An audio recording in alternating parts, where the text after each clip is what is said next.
Olá, turma, tudo bem? Hoje vamos falar sobre vírus, começando pela sua definição.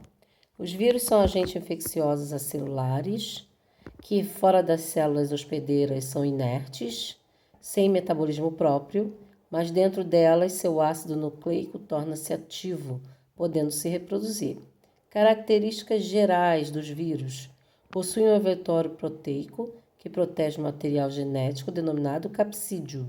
O capsídio pode ser ou não revestido por um envelope lipídico derivado das membranas celulares. Possui um único tipo de ácido, tá? DNA ou RNA. Existe vírus com DNA de fita dupla, fita simples, RNA de fita dupla ou simples. São parasitas intracelulares obrigatórios. Multiplicam-se dentro de células vivas usando a maquinária de síntese das células. Não possuem metabolismo. Toda a energia que utilizam provém da célula hospedeira. Aí você tem algumas características aí visíveis dos vírus, tamanho, né, em relação à bactéria. Bactérias são 1000 vezes maior, né, em nanômetros do que os vírus. Olha o tamanho da hemácia, 10.000 nanômetros maior. Então, os vírus são muito pequenos. Por isso que a sua transmissão também é tão rápida. Características gerais. A vida pode ser definida como um complexo de processos resultantes de ações, né, de proteínas codificadas por ácidos nucleicos. Os ácidos nucleicos das células vivas estão em constante atividade. Dessa maneira, os vírus não são considerados organismos vivos, porque são inertes, fora da célula hospedeira. No entanto, quando penetram em uma célula hospedeira, o ácido nucleico vitral torna-se ativo e funcional. Sob esse ponto de vista, os vírus estão vivos quando proliferam dentro da célula hospedeira infectada. Aí você tem mais exemplos dos vírus, tá? Partícula viral completa, ácidos nucleicos mais capsídio, serve como veículo de transmissão de um hospedeiro para o outro. Olha bem, os demais são exemplos de vírus não envelopados. O vírus da gripe é um exemplo de vírus envelopado, que possui esse envelope, que nós chamamos de capsídio, tá bom? Quem são os hospedeiros dos vírus? São todas as células vivas, tá? Todas as células dos seres vivos, animal, vegetal, bacteriano, fungos, protozoários. Reprodução viral. Os vírus só se reproduzem no interior da célula hospedeira. O ácido nucleico dos vírus possui somente uma pequena parte dos genes necessários para a síntese de novos vírus. As demais enzimas necessárias para a síntese proteica, síntese dos ribossomos, RNAT, RAM e ATP, são fornecidas por células hospedeiras. Portanto, os vírus necessitam da via metabólica da célula para replicarem-se. Aqui você tem um exemplo de bacteriófago, né, que é um vírus que ele vai parasitar. Olha bem, tá vendo aqui? Bactérias. Reprodução viral. Os bacteriófagos possuem dois tipos de reprodução. Letra A. Ciclo lítico, termina com a lase e a morte da célula hospedeira. E ciclo lisogênico, que a célula hospedeira permanece viva. Vamos a eles. Ciclo lítico. Primeira situação. O vírion. Pessoal, quando o vírus não está com atividade, né, metabólica, ele pode ser chamado de vírion. Adere à célula hospedeira, parede bacteriana, cromossomos bacterianos. Então, você tem o vírion aqui preso na parede da célula, tá? Aqui você vê, é um bacteriófago. Toda a parte que compõe o bacteriófago, tá? São, no caso, membrana plasmática, parede bacteriana e a cabeça, que é chamada de capsídio. Penetração. O vírion perfura a célula hospedeira e injeta o seu DNA. Então, ele vai injetar o seu DNA dentro dessa célula, tá? Mais uma vez, bacteriófago ali. 3. Biossíntese. O DNA viral determina a síntese dos componentes virais. Então, já começa a acontecer uma multiplicação desses vírus, desse material genético. Maturação. Novos vírions são montados na célula hospedeira. Está quase pronto. Liberação. A célula hospedeira rompe-se e os novos vírions são lançados. Olha bem, deixa eu puxar aqui para vocês. Os novos vírions são liberados, tá? A lyse, que é a ruptura, e os vírus liberados aí na corrente sanguínea. Oh, desculpa que eu coloquei a mão na frente. Esse é o ciclo lítico do bacteriófago, tá? Essas são as etapas e a ilustração de como que acontece. Ciclo lisogênico. O processo é semelhante ao ciclo lítico, porém o DNA do fago, que é o bacteriófago, né, se insere ao DNA bacteriano. O vírus é agora chamado de profago. Toda vez que a bactéria replicar seu cromossomo, o DNA do profago também é replicado, permanecendo latente nas células vírus, nas células filhas, né? Permanecendo ativo, pronto para infectar novas células. Porém, aí você tem aqui, vamos lá, primeiro, né? Cromossomo bacteriano, o genoma viral, tá? E a reduplicação desse material genético. O DNA viral pode ser removido do cromossomo bacteriano e iniciar o ciclo lítico. No ciclo lisogênico, as células não morrem e os vírus, neste caso, são chamados de temperados. Vamos lá, aqui para vocês. Vamos lá. Ciclo lítico e lisogênico. Lítico, cromossomo bacteriano, célula, tá? Aqui você tem a célula que é lisada, que é a lyse, a ruptura, liberando os fagos. No ciclo lisogênico, você tem as sucessivas divisões que vão gerar a população de bactérias portadoras com profago. Depois as bactérias se reproduzem normalmente, copiando o profago e transmitindo às células filhas. Então aí a sequência, não é? Várias vezes sucessivamente dessa duplicação desse material genético viral.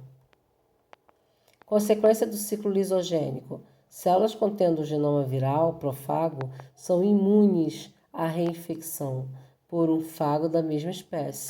Então, vai ter uma resistência.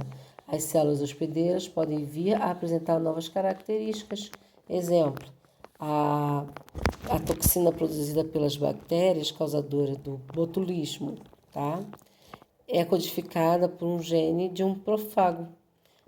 Permite a transdução bacteriana, tipo de reprodução sexuada em bactérias.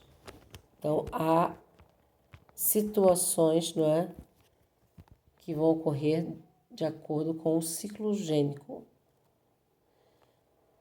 Mostrando a ação, vou passar porque não abriu.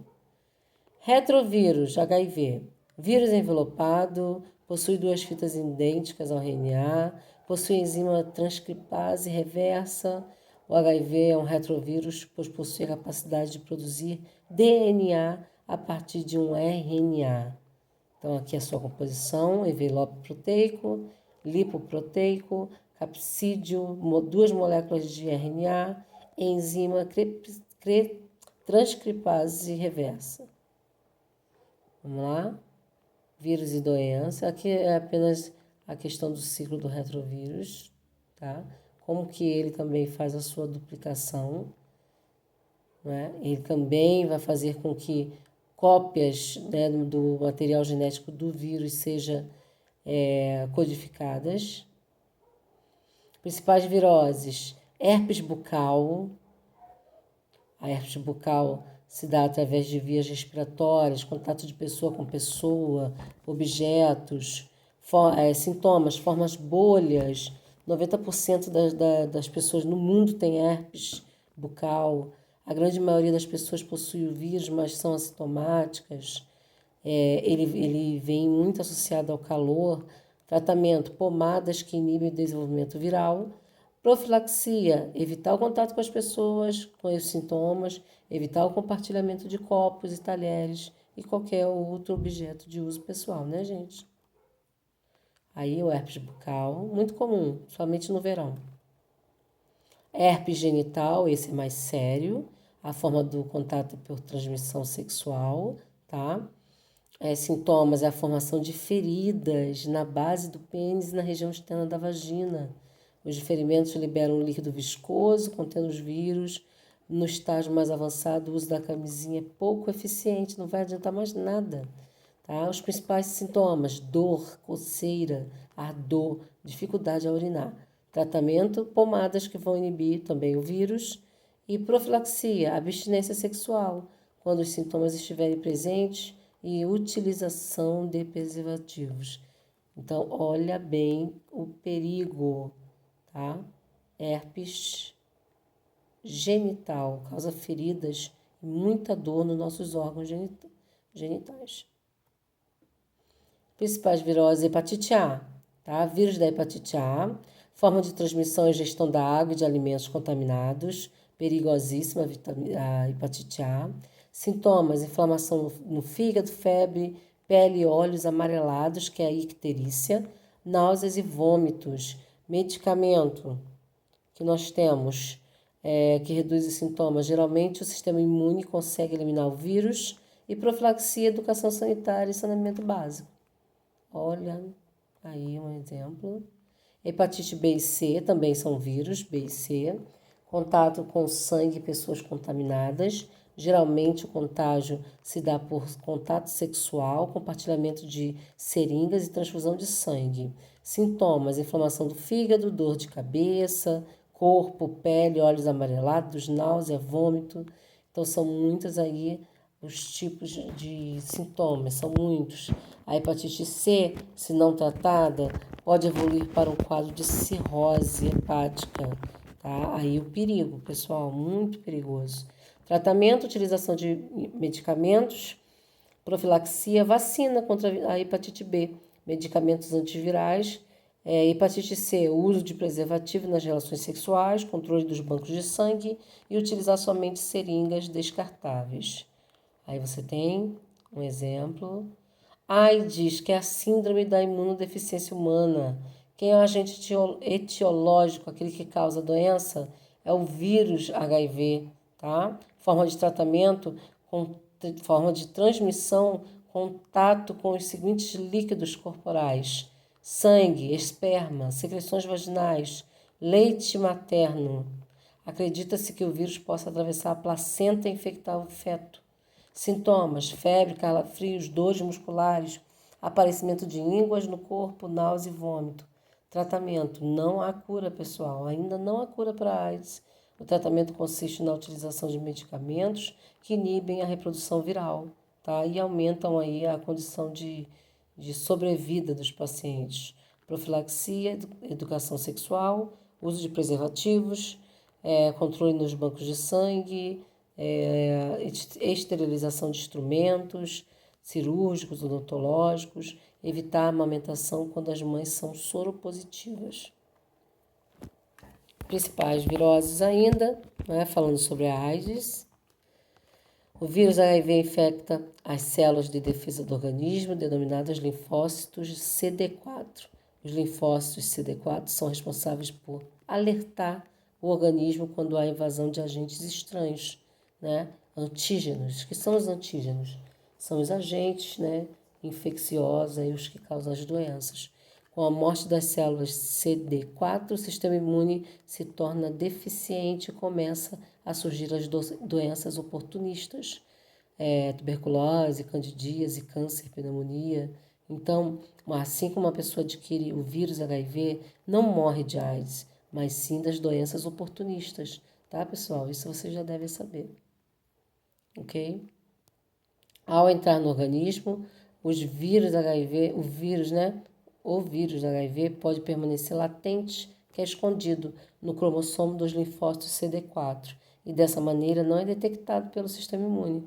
Os vírus HIV podem permanecer inativos por cerca de 10 anos. Então pessoal, a pessoa ela pode ficar 10 anos assintomática, tá?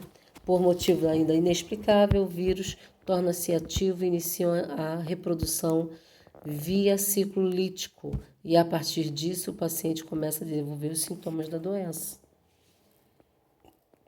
Todo HIV positivo ou soro positivo é aidético? São chamados de aidéticos aqueles pacientes que já apresentam os sintomas da AIDS, tá? E também sintomas de doenças oportunistas. Aí é uma estatística, quantidade de pessoas doentes no mundo. Brasil, 1.600.000 pessoas. Só exemplos. Cazuza. Tá? Mais doenças virais, sarampo. Só vou passar agora rapidamente. O sarampo, a doença que ficou erradicada no Brasil, mas voltou com muita força. Precisa ser combatida através da vacinação. Tá? Catapora, que é a varicela, também é uma doença viral, não possui tratamento. A vacinação é na infância, mas não tem na rede pública. Catapora. Depois, uma vez você pegando catapora, você já cria uma resistência, não é? Você já cria anticorpos em relação a ela. Febre amarela, também causada pelos vírus, mas no caso ela tem um agente. A febre amarela é do grupo do grupo das doenças que possuem agente, né, vetor, aquele que vai transmitir ao homem, no caso são os insetos, tá? Tipo de transmissão através da picada do mosquito, muito comum. Aí o quadro da doença no Brasil, regiões endêmicas, área de transição, área indene, que não possui doença, área de risco potencial. Vamos lá. Sendo que essa doença também, no Brasil, ela veio com muita força nos últimos anos, né? Tivemos até uma campanha de vacinação. Os sintomas, icterícia, hemorragia, insuficiência renal, a febre amarela, pessoal, é uma doença grave, tá? Raiva transmitida aí pelos animais domésticos. O vírus da raiva precisa ser muito observado nos nossos animais, a possibilidade deles estarem com esse vírus e não passar para o homem. No homem pode atingir o sistema nervoso, não é? E causar aí muito mal-estar, porque a pessoa fica sem condição de fazer a mastigação.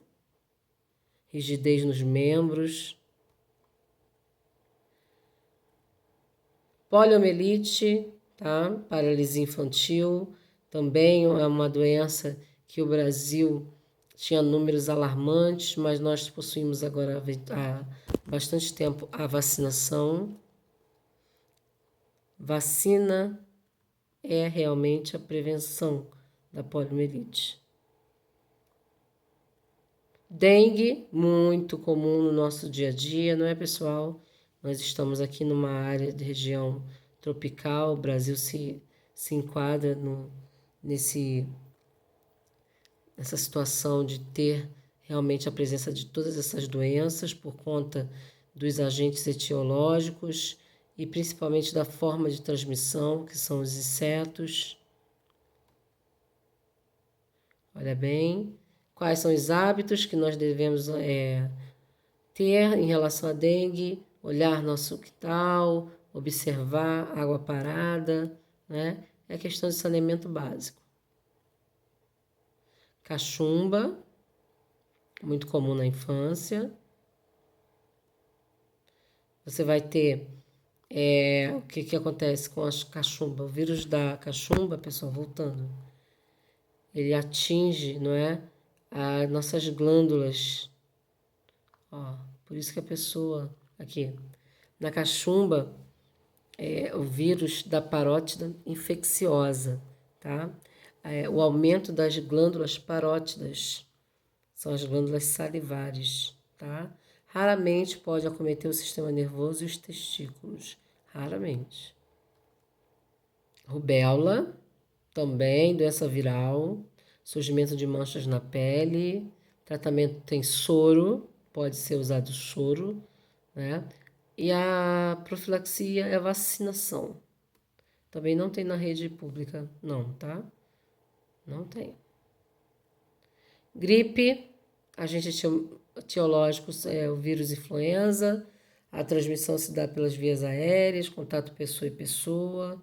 Hoje nós vivemos um momento de pandemia, sabemos aí a questão principal em relação à nossa saúde, tá? Gripe aviária, influenza H5N1, sintomas febre alta, dores musculares, dificuldade, problemas respiratórios.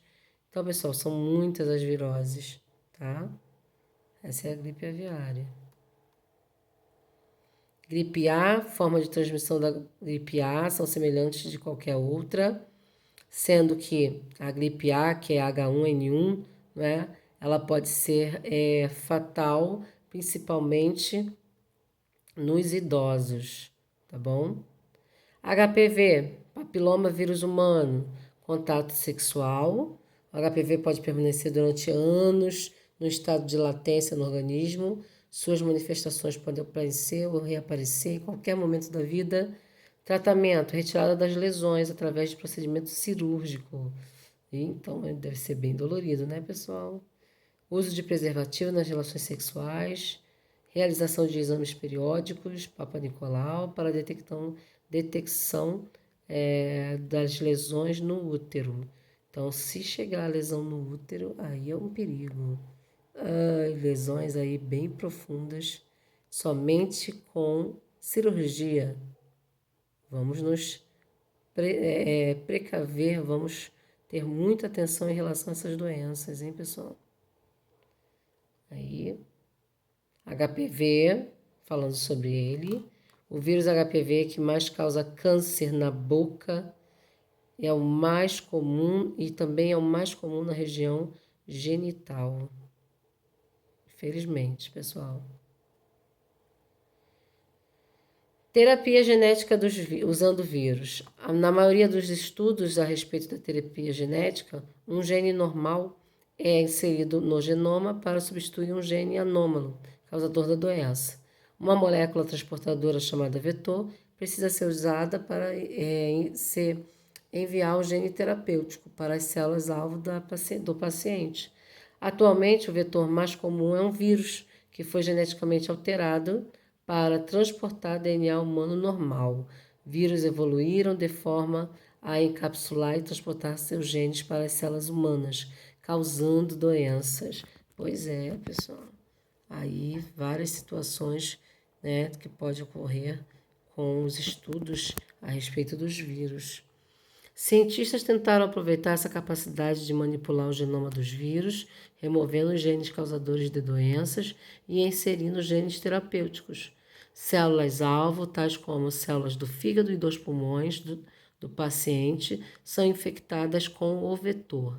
O vetor, então, descarrega seu material genético, contendo o gene terapêutico humano na célula-alvo. A produção de proteínas profissionais pelos genes terapêuticos restaura as células-alvo a um estado de normalidade. Então, nós temos aí vários tipos de estudos em relação aos vírus, tá? Para que a gente realmente possa ter a saúde restabelecida, tá bom?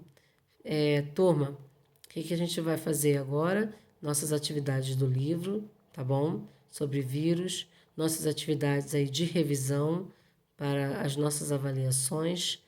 Espero que vocês tenham entendido parte aí desse conteúdo. É um conteúdo fácil, tá? Sendo que existe algumas situações, como por exemplo os ciclos líticos e lisogênicos, que a gente precisa ter um pouco mais de atenção, tá bom?